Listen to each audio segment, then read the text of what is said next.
Comigo a sua Bíblia lá no Evangelho de João, no capítulo de número 4.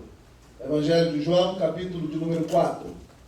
Nós estamos dando sequência à exposição dos milagres de Jesus e estamos trabalhando a cura de enfermos. Evangelho de João, capítulo de número 4. Eu já convido a igreja para que se coloque em pé.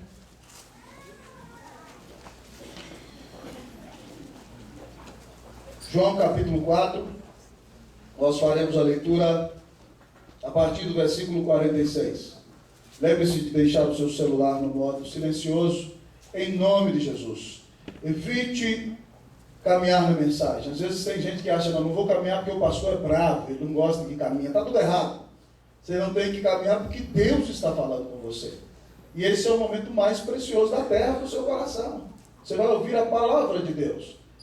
A nossa doutrina bíblica e reformada diz que quando a palavra de Deus é pregada com fidelidade, exposta com seriedade, o próprio Deus fala com a igreja. Então esse é um momento singular e precioso. Aproveite esse momento. E você tem um vivo encontro com Jesus enquanto ouve a pregação da palavra.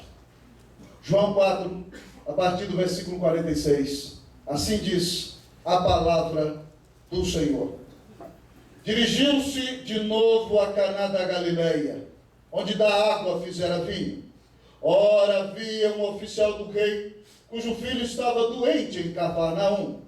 Tendo ouvido dizer que Jesus viera da Judeia para a Galileia, foi ter com ele e lhe rogou que descesse para curar seu filho que estava à morte. Então Jesus lhe disse: se porventura não virdes sinais e prodígios, de modo nenhum crereis. Rogou-lhe o oficial: Senhor, desce, antes que meu filho morra. Vai, disse-lhe Jesus, teu filho vive. O homem creu na palavra de Jesus e partiu. Já ele descia, quando seus servos lhe vieram ao encontro, anunciando-lhe que o seu filho vivia. Então indagou deles a que hora o seu filho se sentia melhor. Informaram: ontem, à hora 7ª, a febre o deixou. Com isto, reconheceu o pai ser aquela precisamente a hora em que Jesus lhe dissera: teu filho vive. E creu ele e toda a sua casa. Foi este o segundo sinal que fez Jesus, depois de vir da Judeia para a Galileia. Oremos ao Senhor. Pai, eu não tenho justiça própria. Pai, eu sou pecador. Eu sabe daquele hino, Deus ao Pai, que tanto gosto, cantado no hinário chileno, que diz: eu sou pecador. Tem de mim piedade. Dá-me o pranto da dor e limpa-me de minha maldade. Senhor, lava-me no sangue do Cordeiro. Pai, eu não tenho justiça própria. Deus, ó Pai, minha tendência natural, Deus, ó Pai, é andar por desses caminhos. Ó Deus, ó Pai, o coração, ó Deus, quer vaguear para longe de Ti. Mas o Senhor me deu um grande Redentor, que é Cristo Jesus. E não só a mim, mas a todo este rebanho que aqui está. Pai, nós nos humilhamos como igreja diante do Senhor. É bem verdade, Senhor, que nós talvez não passamos a tarde em oração como deveríamos ter passado. É bem verdade, talvez, Senhor, que nem sempre o nosso coração vem tão expectante para esse lugar. Mas Deus, por favor, nos aceita, ó Deus, por causa do que Cristo fez, não por nossa própria causa. Lava-nos no sangue do Cordeiro. E, ó Pai, gloria-te em ser o mais misericordioso de todos, ó Deus, em ser o Deus longânimo, em ser o Deus paciente, em ser o Deus reconciliador, que abençoa aquele que não merece, ó Deus, que visita aquele que se afasta naturalmente de Ti. Que, ó Deus, derrama a Tua graça sobre aquele que anda longe do Senhor. Pai, nós queremos oferecer a Ti todo e qualquer elogio que tenhamos recebido. Eles não pertencem a nós. Toda a glória é do Senhor. Satanás muitas vezes tenta, ó Deus, enredar o coração do homem, mas nós não temos bondade inerente em nós. Tudo que temos, tudo que somos, tudo que temos vivido, vem de Ti, Deus. E a Ti nós oferecemos toda a glória nessa noite, em nome de Jesus. Ó Deus, dá glória ao nome do Teu Filho. Deus, eu não mereço ser usado pelo Senhor. Teu povo merece te escutar. Mas o Senhor é o Deus que dá a Tua graça, justamente para quem não merece. Então está tudo do jeito que tinha que ser. Glorifica teu nome, Senhor. Revela-te a nós em Cristo Jesus. Fala poderosamente aos nossos corações. Nós oramos em nome de Jesus. Para a glória de Jesus. Amém. Sentai-vos, queridos irmãos e irmãs.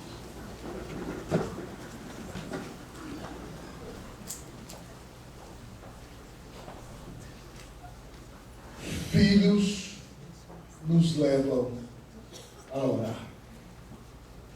Se você antes não tinha uma séria vida de oração, quando você é pai ou quando você é mãe, você é matriculado obrigatoriamente na escola da oração.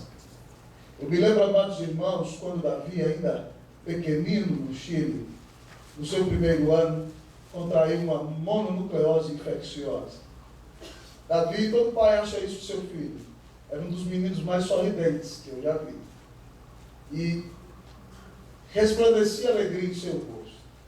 Mas quando aquela mononucleose o afetou, o semblante do meu filhinho, ainda no seu primeiro ano de vida, ficou descaído.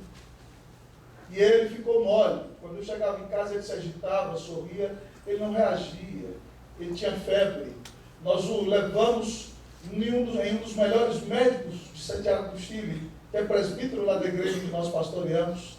Era um bom broncopneumologista pediatra no hospital da Universidade Católica. E aquele nosso irmão ficou assustado, disse: pastor, eu não sei como é que esse menino pegou isso. Talvez tem gente demais beijando ele. Né? E ele ficou fraquinho, irmãos, uns 3 dias assim, que às vezes ele deitava, a gente mexia com ele, ele nem se movia.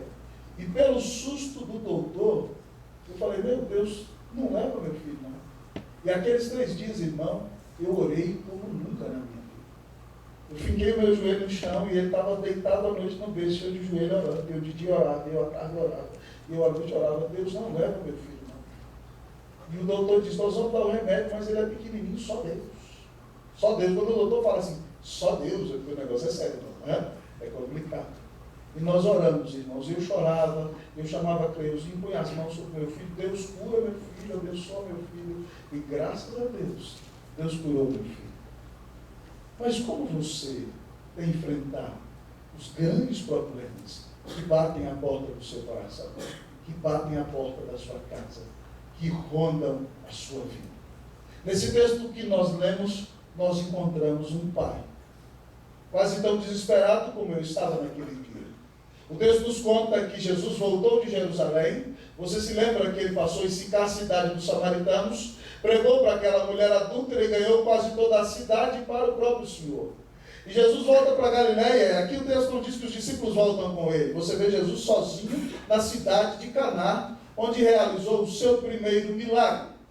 E a Bíblia diz que ali está o Senhor, e este oficial de Herodes é judeu, diferentemente do centurião da semana passada, que era romano. Mas seu filhinho está enfermo.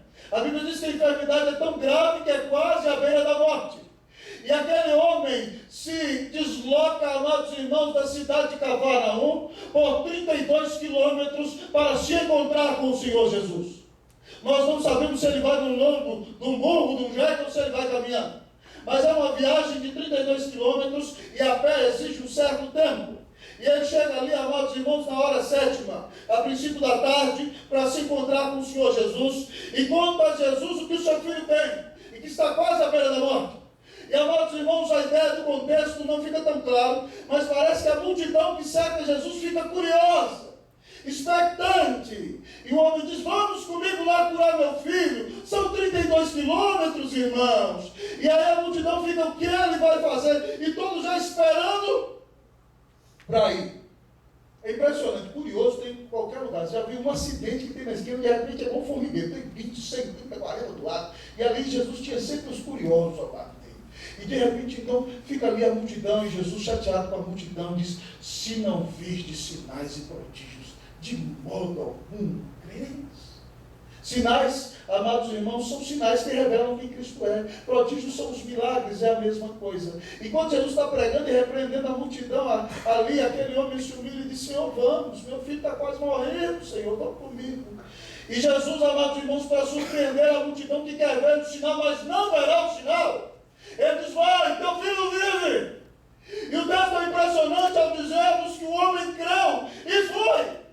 E foi, amados irmãos, caminhando uma jornada de 32 quilômetros. Ele só chega em casa no outro dia, provavelmente mais ou menos a hora do almoço. E quando Caná está nas montanhas, ele vai descendo e chegando a Cafarnaum, que está na beira do mar. Os seus funcionários, os seus escravos já estão na beira do caminho, dizendo: Senhor, teu filho vive. Ele perguntou que hora que isso aconteceu, que hora que ele começou a melhorar. Veja a cabeça do homem. Ele tem a noção de que alguém vai começando a melhorar num processo da enfermidade. E de repente então, eles dizem: subitamente, ontem, a hora 7ª, ele melhorou. Não foi um processo, foi de uma vez, num só momento. E aquele homem reconhece, amados irmãos, que é a hora em que Jesus diz para ele ir. E aí a Bíblia diz então que ele chega em casa, reúne a família. E a casa dele não era só a mulher, o filho e os meninos, não. A casa de um oficial tinha escravos, tinha soldados, tinha amigos. A casa de um pater família no dia da Bíblia era uma casa cheia de muita gente. E ele chegou em casa, contou o que aconteceu, a reação de Jesus, a atitude da multidão, como Deus suscitou fé em seu coração.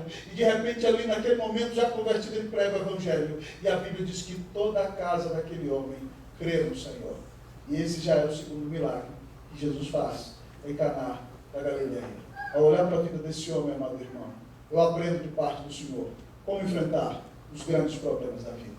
Como enfrentar os grandes problemas da vida. Em primeiro lugar, busque a Jesus. Como enfrentar os grandes problemas da vida? Busque a Jesus. Do versículo 46 ao 49. Versículo 46 ao 49. Eu vou ler o 46, você o 47, eu o 48 e você o 49. Diz assim a palavra do Senhor Jesus: dirigiu-se de novo a Caná da Galileia, onde da água fizera vinho. Ora, havia o oficial do rei, cujo filho estava doente em Cafarnaum. O 47 é seu, vai com fé.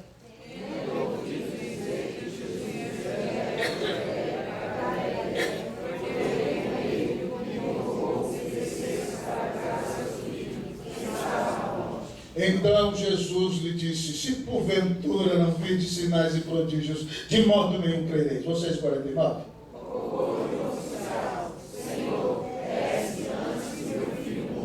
Busque a Jesus.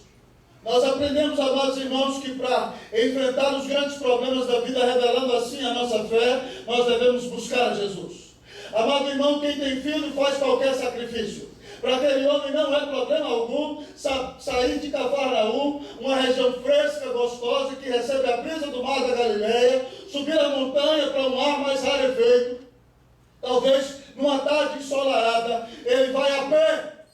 Porque quem tem filho quer a restauração do filho e não mede sacrifício, amado amigo e irmão, para ver o seu filho melhor. Aquele homem, amado irmão, busca Jesus, corre a Jesus. E nós só aprendemos a enfrentar os grandes problemas da vida quando nós buscamos a cura, a transformação, a redenção, a bênção, a salvação no próprio, no bendito, no nosso maravilhoso Senhor e Salvador Jesus Cristo. Hoje eu estava em casa depois do almoço, liguei num programa de televisão que porventura mostrava a Aline Barros e algumas pessoas que a admiravam, e mostrou a história de uma moça que perdeu seus cabelos aos 12 anos de idade, careca a moça, e o programa de televisão, acho que era na Record, era uma homenagem a Aline Barros. Ela falou de Deus, falou de Jesus, e de repente então, amados irmãos, conta a história dessa menina que perdeu todos os cabelos, talvez por um grande trauma e estresse enfrentado na família, e a mãe dela chora, não tem recursos para que ela faça um implante, mas de repente a mãe disse: se eu pudesse dar um órgão do meu próprio corpo para restaurar minha filha, eu faria. Uma família crente que busca em Jesus, mas quando o filho está doente, o pai sofre mais do que o próprio filho. E é por isso que esse homem vai buscar Jesus. Para ele não há sacrifício, não há montanha, não há calor, não há ar rarefeito que o impeça de buscar a cura do seu filho na presença de Jesus. Como enfrentar os grandes problemas da vida? Busque ao Senhor Jesus. Foi Ele quem disse, irmão: vinde a mim todos vós os que estáis cansados e sobrecarregados, e eu vos aliviarei. Tomai sobre vós o meu jugo e aprendei de mim, que sou manso e humilde de coração, e achareis descanso para a vossa alma, porque o meu jugo é suave e o meu fardo é leve. Você já buscou em Jesus? Talvez você tenha batido a porta de todos os seus amigos. Talvez você já pensou em pedir dinheiro emprestado para várias pessoas. Talvez você já buscou os melhores médicos da cidade. Talvez você já pediu conselho para todas as pessoas sábias da igreja. Mas eu gostaria de lhe dizer que a melhor de todas as opções é buscar a Jesus. Se você está enfrentando um grande problema na sua vida, busque Jesus. Porque nunca ninguém te amou como esse maravilhoso Salvador, que deu a vida na cruz do Calvário em teu lugar, que recebeu a ira eterna do Deus eterno contra o pecado, para que você não fosse lançado num lago de fogo e enxofre, para que você não queimasse eternamente na ira do Deus eterno contra o pecado, para que você não fosse flagelado pelo alijamento eterno do Senhor, mas para que você pudesse ter a presença de Deus, a paz de Deus, a bênção de Deus, o amor de Deus em sua vida. Jesus deu a vida na cruz para te salvar. Creia no Senhor. Busque o Senhor. Ele está pronto para ouvir a sua oração. Mas você sinceramente tem buscado o Senhor?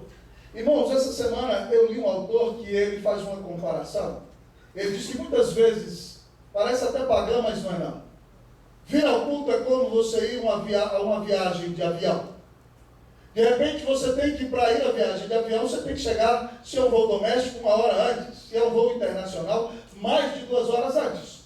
Mas quando você entra no avião, as pessoas vão viajar, muitas delas estão sorrindo, conversando, você vê pessoas elegantes, bonitas, bem preparadas, esperando aquele momento precioso.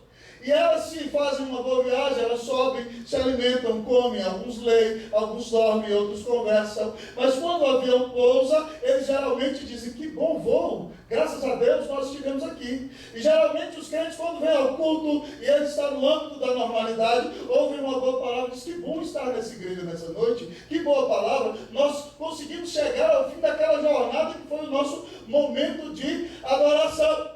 E ele diz que para muitas pessoas se contentar-se com um bom voo é algo suficiente. E eu comecei a imaginar a analogia dele. Eu disse: o mau voo é algo terrível. E quando você vem para um culto onde não é pregada a palavra, onde o pregador literalmente não estudou, não se preparou, não orou, você sai amargurado, você sai deprimido, você não consegue nem conversar com ninguém à porta. Quando você ouve uma mensagem ruim, você sai decepcionado. E quando você passa por um voo onde houve grande turbulência e parece que a nave ia cair, você sai dali meio petrificado. Mas de repente, esse autor disse que certa vez ele estava no voo, imaginando essa analogia que não é bíblica, mas ele disse que naquele voo estavam ali todos esperando a hora de sair, todos conversando, alguns comendo, mas naquele voo havia um menininho que chegou para a moça e disse: eu quero conhecer o piloto, e eu quero conhecer a cabine do piloto. E de repente então, daqui a um tempo o piloto abre a porta e diz: há alguém aí querendo me conhecer? E o menininho levantou e disse: sou eu. Ele disse: vem aqui para a minha cabine. E de repente então o menininho entrou na cabine e teve a sua conversa com o piloto. E o piloto mostrou todo o seu painel, todo o seu instrumento, explicou como era o voo. E esse autor disse que de repente, quando o menininho saiu da sala do piloto, a face dele era resplandecente e ele estava perplexo, porque ele conheceu algo maravilhoso que ele jamais havia visto. E ele diz: muitos estavam ali com a sua cara normal de sempre, mas aquele que buscou conhecer o piloto saiu maravilhado. O que você veio fazer aqui nessa noite? Veio ter uma experiência de culto normal, ou você veio conhecer o capitão da nossa vida? Busque a Jesus. Queira conhecê-lo, creia no Senhor. Se isso acontecer, você sairá deste momento maravilhado, porque você vai aprender a enfrentar os grandes problemas da vida, quando de fato buscar o Senhor de todo o seu coração. Ele diz: buscar-me-eis e me achareis, quando me buscardes de todo o vosso coração. O que você veio fazer aqui nessa noite? Veio ter uma experiência de culto normal, onde você começa, chega no meio, no final diz: foi muito bem? Ou você veio conhecer o capitão da sua vida? Para enfrentar os grandes problemas da vida, você precisa buscar a Jesus. Como enfrentar os grandes problemas da vida? Busca Jesus, mas em segundo lugar, creia em sua palavra. Como enfrentar os grandes problemas da vida? Creia em sua palavra. Versículo de número 50. Eu vou ler uma vez e você lerá segunda vez. Diz assim a palavra: vai, disse-lhe Jesus, teu filho vive. O homem creu na palavra de Jesus e partiu. Você, irmão, pode partir. Vai, disse-lhe Jesus, teu filho vive. O homem creu na palavra de Jesus e partiu. Partiu! Só pode partir quem creu. Só pode se mover do seu marasmo, da sua inércia, do seu egocentrismo. Aquele que crê só pode sair da sua clausura, só pode sair do claustro, da adoração a si mesmo, do egocentrismo, de achar que as coisas têm que ser feitas do seu jeito. Só pode partir para uma nova realidade aquele que creu. Jesus diz para ele: vai, teu filho vive. E a Bíblia diz a nós, amados irmãos, que o homem creu na palavra de Jesus e partiu. Como enfrentar os grandes momentos, os terríveis momentos da vida, os grandes problemas da vida? Creia na palavra de Jesus. Só quem crê na palavra de Jesus pode andar no meio do mar, ainda em dia de tempestade.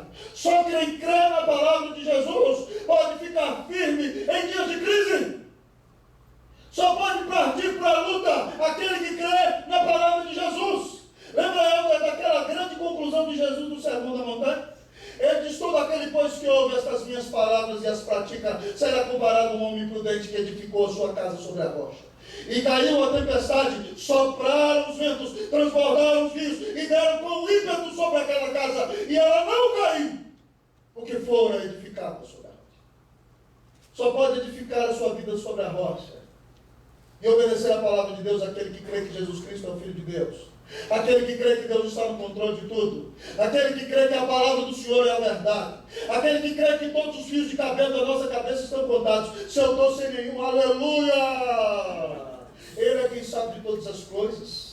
Aquele, amado irmão, que diz que todas as coisas cooperam para o bem daqueles que amam a Deus, daqueles que são chamados segundo o seu propósito. Meu querido irmão, minha querida irmã, creia na palavra de Jesus. Ele disse: eu estou com você todos os dias, até a consumação dos séculos. Ele diz que carrega você no colo, como pastor carrega as suas ovelhinhas no seu seio. Ele diz que anda com você, ainda no vale da sombra da morte. Creia, pelo amor de Deus, na palavra de Jesus. Se você quer ter vitória sobre os grandes problemas da vida, você precisa crer na palavra de Jesus. Irmão, só pode vivenciar uma nova realidade, só pode experimentar o impossível, só pode experimentar algo novo na sua vida aquele que crê na palavra de Jesus. Interessante, irmãos, quando eu saí de casa para ir para o seminário, foi uma grande aventura. Não foi tão difícil assim. Tinha um projeto de sair em Brasília, prestar concurso, ir para alguns lugares, fazer uma grande faculdade, mas de repente Deus chamou, o sonho jovem, abriu mão de tudo, fui para o seminário, foi uma bênção maravilhosa. Estava no seminário, trabalhei em 2 igrejas, mas já como seminarista eu pregava em distintas igrejas na cidade de São Paulo. Igreja de colegas, de amigos e até igreja de professores que me convidavam para pregar na época do seminário. E em vários lugares eu pregava sobre o texto de Gênesis 12, de 1 a 3. Onde Deus diz a Abraão: ora, Deus disse a Abraão: sai da tua terra, da tua parentela, da casa de teu pai, e vai para o lugar que eu te mostrarei. Farei de ti uma grande nação, e vou fazer de você uma grande bênção. Vou abençoar quem te abençoar, amaldiçoar quem te amaldiçoar. Em ti serão benditas todas as famílias da terra. Partiu, pois, Abraão e fez a vontade de Deus. eu pregava aqui, né? Pensando, nossa, eu deixei meu pai, minha mãe. Mas de repente, irmãos, no último ano do seminário, eu fui testar. E apareceu um convite para o Chile, que vocês já ouviram sobre ele muitas vezes. E eu tremi. Aquele dia minha fé foi provada. E eu tive que cair nos joelhos e disse, Deus, o Senhor me chamou para o ministério. E Cristo deu a vida por mim. E o Senhor disse na tua palavra que eu tenho que ir a todos os rincões da terra, fazer discípulos em todas as nações. Se o Senhor quer que eu vá, confirme, fale, mostre para o meu coração. E Deus é justo, Deus é preciso, Alex. Quando Ele mostrou, eu tive que ir. E foi a melhor coisa que aconteceu. Você precisa crer na palavra de Deus. Você não pode olhar, amado irmão, só porque é possível. Você não pode chegar num lugar e dizer, não dá para fazer nada aqui. Eu gosto, amados irmãos, de chegar em alguns lugares, quando alguém vira e me fala assim, já tentaram de tudo aqui. Eu falo, opa, é aí que vai começar a bênção. Porque a Bíblia diz que os impossíveis dos homens são possíveis para Deus. Em quase todos os lugares onde nós chegamos, as pessoas falam assim, todo pastor já tentou fazer isso aqui e não dá certo. Eu gosto quando a gente assume concílio e as pessoas dizem, todos já tentaram fazer isso aqui e não deu certo. Eu falei, glória a Deus! Porque quando o homem tentou e não deu certo, é aí que Deus vai começar a atuar. Porque a Bíblia diz que os impossíveis dos homens são possíveis para Deus. Quando o homem não consegue mais, aí Deus consegue. Então, meu irmão, se você recebeu o não do homem, se estão batendo a porta na sua cara, se estão dizendo para você, você não consegue, creia na palavra de Jesus. Os impossíveis dos homens são possíveis para Deus. Ouça Jesus dizer, vai, a sua oração foi respondida. Pode partir. Vai em paz. Jesus é o Senhor que responde as nossas orações. Louvado seja Deus. Creia na palavra de Jesus. Você crê na palavra de Jesus? Amém? Amém? Amém. Creia na palavra de Jesus. Pode partir. Cumpra a sua missão. O Senhor está com você.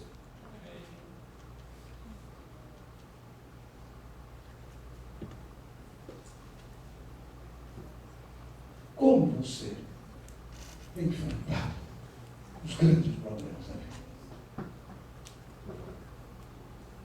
Você tem buscado Jesus? Você tem crido na palavra de Jesus? Como enfrentar os grandes problemas da vida? Leve outros a crer.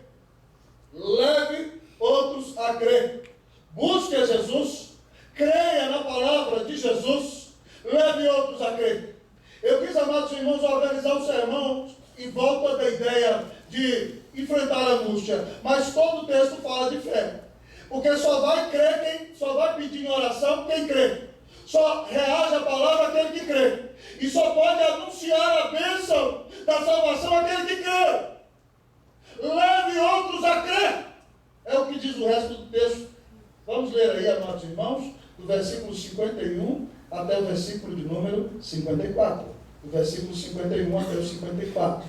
Responsivamente, já ele descia, quando seus servos lhe vieram ao encontro, anunciando-lhe que o seu filho vivia. Vocês?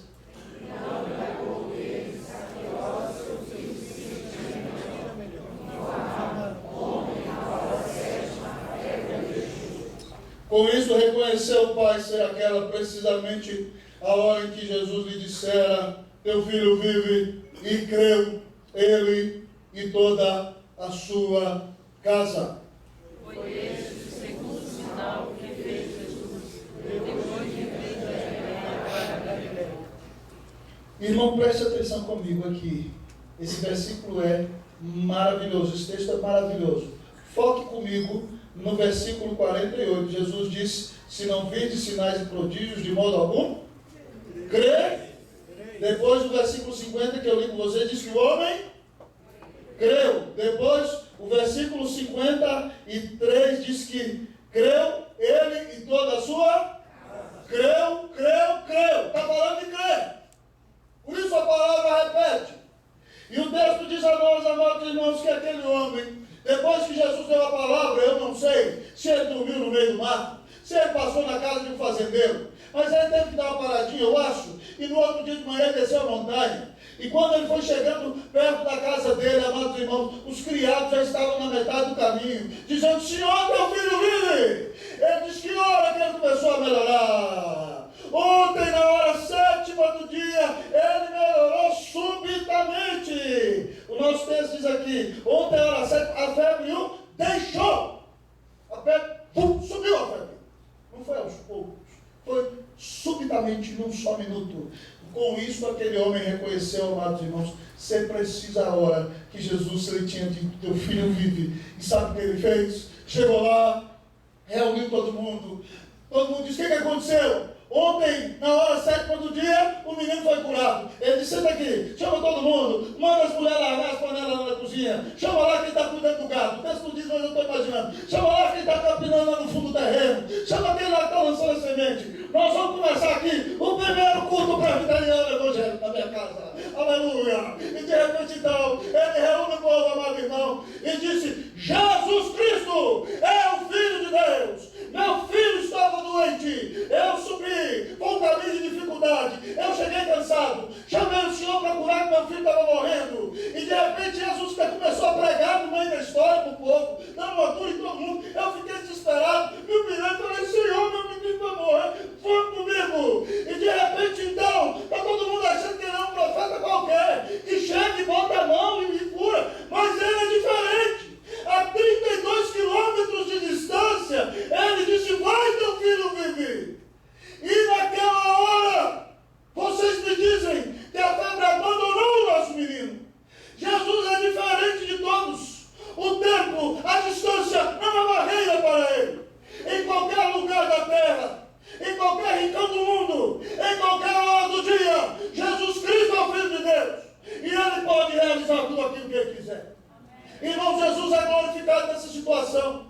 Quando aquele homem prega que Jesus é o próprio Deus feito homem sem deixar de ser Deus, a Bíblia diz que toda aquela casa se converte. E ali então, amados irmãos, começa mais uma congregação da igreja calvinista judaica de Cafarnaum. Estou brincando, povo de Deus, né? Louvado seja Deus, amado irmão. Quem experimentou a salvação de Jesus não pode ficar calado. Quem recebeu o Evangelho não pode fazer dele um evangelhozinho, guardar no seu coraçãozinho, fechar a sua portinha, ficar escondidinho, esperando o Senhor voltar.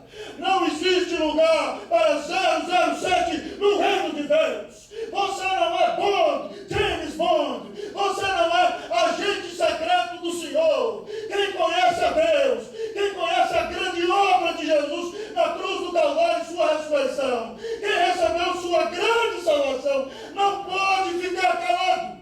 Quem foi regenerado, quem foi selado pelo Espírito, quem é habitado por Deus, quem tem lugar garantido nos céus, não pode deixar de falar daquilo que viu e daquilo que ouviu. Quem conhece a Jesus jamais vai deixar de falar do Senhor Jesus. Meu irmão, você foi salvo por Jesus.